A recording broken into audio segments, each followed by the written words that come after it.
باقی دوسرے کو آپ کہیں گے کچھ بھی نہیں ہے. ایسا ہی ہے نا, ہر جماعت والا اپنے علاوہ کسی کو مانتا ہی نہیں ہے. قرآن کہتا ہے ثم اورثنا الکتاب الذین اصطفینا من عبادنا فمنهم ظالم لنفسہ, کہ اس قرآن کے وارث جو ہیں, یہ جو علماء ہیں, یہ حفاظ ہیں, قراء ہیں, یہ جو طبقہ ہے نا دیندار, ان میں سب سے پہلے اللہ نے جس کا ذکر کیا وہ ظالم کا, جو گناہگار ہیں. پتہ چلا ان میں گناہگار بھی ہیں لیکن ہیں قرآن کے وارث. کس نے کہا؟ اللہ نے.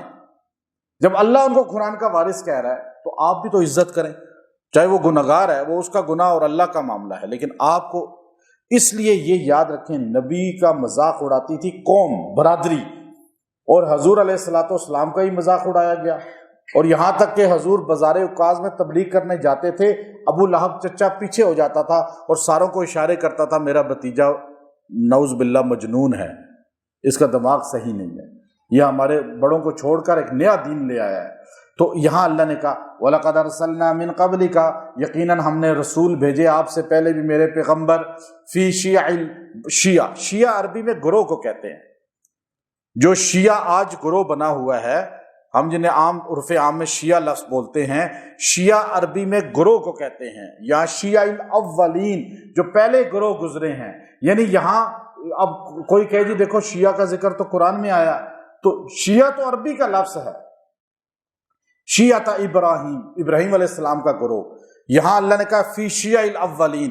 لفظ شیعہ قرآن پاک میں جہاں بھی آیا ہے وہاں کفار کی طرف اشارہ کیا گیا ہے, کہ یہاں بھی کفار کی طرف اشارہ ہے کہ آپ سے پہلے جتنے رسول آئے اور جتنے بھی ان کے شیعہ یعنی ان کے ماننے والے, شیعہ ماننے والے وہ کہتے ہیں, جیسے شیعان علی, حضرت علی رضی اللہ تعالیٰ عنہ کے ماننے والے, انہیں شیعان علی کہا گیا. اب علی رضی اللہ تعالیٰ کے ماننے والے, اس طرح شیعہ الاولین جو آپ سے پہلے گزرے ہیں گروہ, شیعہ عربی میں گروہ کو کہتے ہیں. اب فرقے کو کہتے ہیں, جمعیت کو کہتے ہیں, جماعت کو کہتے ہیں. تو یہاں کہا آپ سے پہلے جتنے گروہ, جتنے فرقے گزرے وہ سارے کیا کرتے تھے, تو وہ کہتے وما یاتیہم من رسول, ہم نے نہیں بھیجا مگر سب کے پاس رسول بھیجا, الا کانوا بہ یستہزئون, اور ان لوگوں نے کیا کیا نبیوں کے ساتھ, یستہزئون, مذاق اڑایا نبیوں کا, تمسخر کیا, توہین کی. تو اب کہے جی ہمارا ذکر قرآن میں ہے تو وہ تو توہین کرنے والوں کا کہا گیا تمہارا کیا. اور دیکھیے مطابقت ایسی ہے کہ آج بھی صحابہ کرام کی, ابو بکر رضی اللہ تعالیٰ عنہ, عمر رضی اللہ تعالیٰ عنہ, عثمان رضی اللہ عنہ کی توہین کرنے والے اپنے آپ کو یہی کہتے ہیں. تو اس لیے پہلے نبیوں کی توہین کرنے والے جو تھے, ہم نے ان کے پاس نبی بھیجے کہ تمہیں ہدایت مل جائے, لیکن ہدایت نہیں ملی, انہوں نے نبیوں کی توہین کی, اللہ نے ان پہ گرفت کی, پکڑ کی, عذاب بھیجا. اچھا کذالک نسلکہ فی قلوب المجرمین, ہم نے اسی طرح ٹھہرا دیا ان کے دلوں کو, جو مجرم لوگ تھے, یعنی ان کے دل بیٹھ گئے. بیٹھے کیسے؟ پختہ ہو گئے کہ یہ نبی غلط ہیں, نبیوں کی توہین کرو. اب انہیں کوئی سمجھانے والا نہیں تھا, ساری قوم نبیوں کی توہین کرتی تھی. ایک نبی ہوتا تھا اور پوری برادری اس کی توہین کر رہی ہے اور اسے گالیاں دے رہی ہے, پتھر مار رہی ہے. یہ چلتا رہتا تھا اور یہاں تک کہ نبی کریم صلی اللہ علیہ وسلم کو اللہ نے فرمایا میرے پیغمبر آپ مکے میں اکیلے ہیں, پھر آپ کے ساتھ 10 15 20 100 ہوئے, لیکن کیا ہے پورا مکہ, پوری عرب کی زمین اور پوری دنیا میں کوئی کلمے والا نہیں آپ 100 150 کے علاوہ. تو آپ اکیلے تنہا توحید کا علم بلند کر رہے ہیں. تو آپ سے پہلے ایسے ہی ہوتا تھا, تمسخر ہوتا تھا, مذاق ہوتا تھا, لیکن آپ نے حق بات چھوڑنی نہیں ہے. آپ علاقے میں ایک بندہ دین کا کام کرے لیکن حق بات کو بیان کرے, اللہ رب العزت اس کے ذریعے سے پورے علاقہ کے اندر ہدایت کی ہوائیں چلا دیں گے اور لوگ آہستہ آہستہ جڑنا شروع ہو جائیں گے. تو اس لیے یہ سوچنا جی میں اکیلا ہوں, میں برادری ایک طرف ہے, میں ایک طرف ہوں, نہیں. آپ اکیلے کام کریں, رزلٹ ملے گا آپ کو. اور اس کا رزلٹ آپ دیکھیے کہ اس علاقہ کے اندر پہلے ایک مسجد بھی نہیں ہوتی تھی اہل حق کی, اور آج یہاں پہ 15-16 مساجد ہیں, اور الحمدللہ سارے لوگوں کو اویئرنیس ہو گئی قرآن کی, حدیث کی, فقہ کی. تو اصل چیز کیا ہے؟ حق کا علم بلند کرنا. پھر فرمایا کذالک نسلکہ فی, ان کے دلوں کو ہم نے جما دیا, لا یؤمنون بہ, یہ کبھی ایمان نہیں لائیں گے. وقد خلت سنت الاولین, یہی طریقہ تو پہلوں کا چلا آ رہا ہے کہ پہلے بھی نبیوں کا جو مذاق کرتے تھے وہ کبھی مومن نہیں بنتے تھے.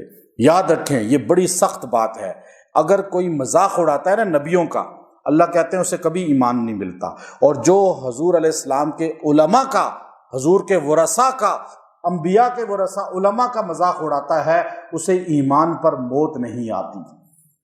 یہ پکی بات لکھی، اور اس کو مولانا رشید گنگوئی رحمۃ اللہ علیہ کے پاس علی گڑھ جب بنا تو سر سید احمد خان نے اس کی بنیاد رکھی۔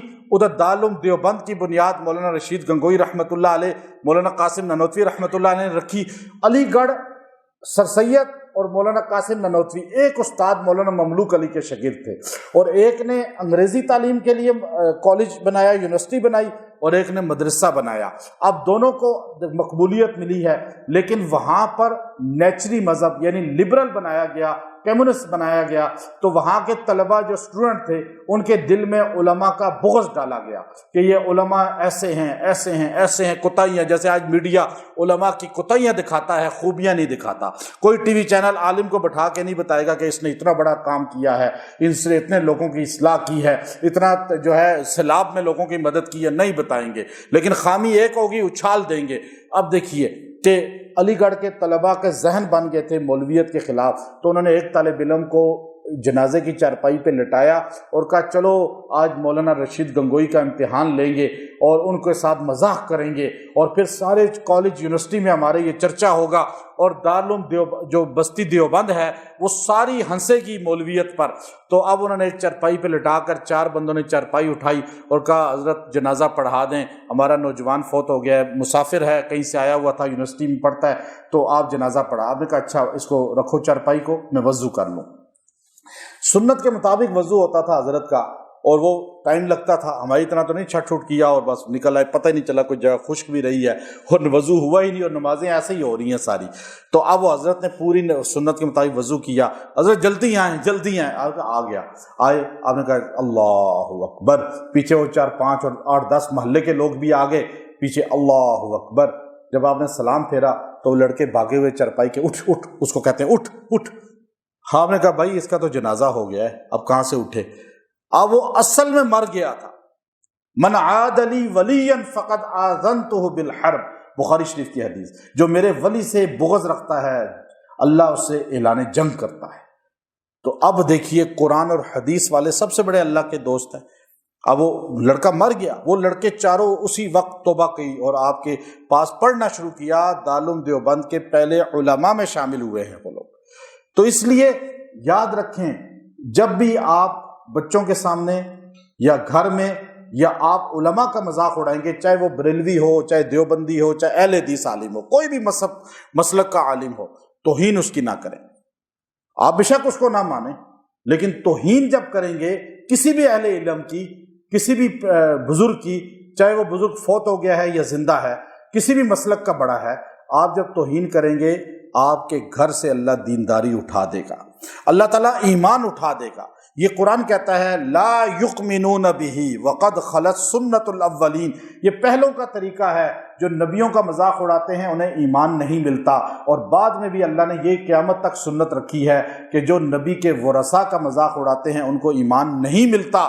پہلے نبی کے وارث صحابہ تھے، جو صحابہ کا مذاق اڑاتے ہیں وہ بھی کلمے کے ساتھ نہیں مرتے، اور جو صحابہ کے بعد تابعین ہیں، تابعین کا مذاق اڑاتے ہیں، تبع تابعین کا مذاق اڑاتے ہیں، اور یا ائمہ اربعہ کا مذاق اڑاتے ہیں، ابو حنیفہ رحمہ اللہ، امام مالک رحمہ اللہ، امام شافعی، امام احمد بن حنبل، یا اس کے بعد جتنے علماء ہیں، چاہے چھوٹے درجے کا بھی عالم ہو، کسی کا ہی مذاق اڑائے گا ایمان سے محروم جائے گا۔ اگر آپ چاہتے ہیں گھروں میں نسلوں میں دین رہے تو علماء کی عزت کرنا سیکھیں، اور اگر کوئی آپ کی تحقیر کرتا ہے، توہین کرتا ہے، یا تو آپ یہ آیت کریمہ جو ہے، آیت نمبر جو 12، کذالک نسلکہ فی قلوب المجرمین، کذالک نسلکہ فی قلوب المجرمین، سورہ حجر کی آیت نمبر 12 کو آپ 41 بار پڑھ کے 3 دن دعا کریں، اللہ تبارک و تعالیٰ آپ کو اس سے عزت نکال کے دے گا، اس توہین سے، اور ان کو اللہ تعالیٰ گرفت میں لائے گا۔ وآخر دعوانا ان الحمد للہ رب العالمین۔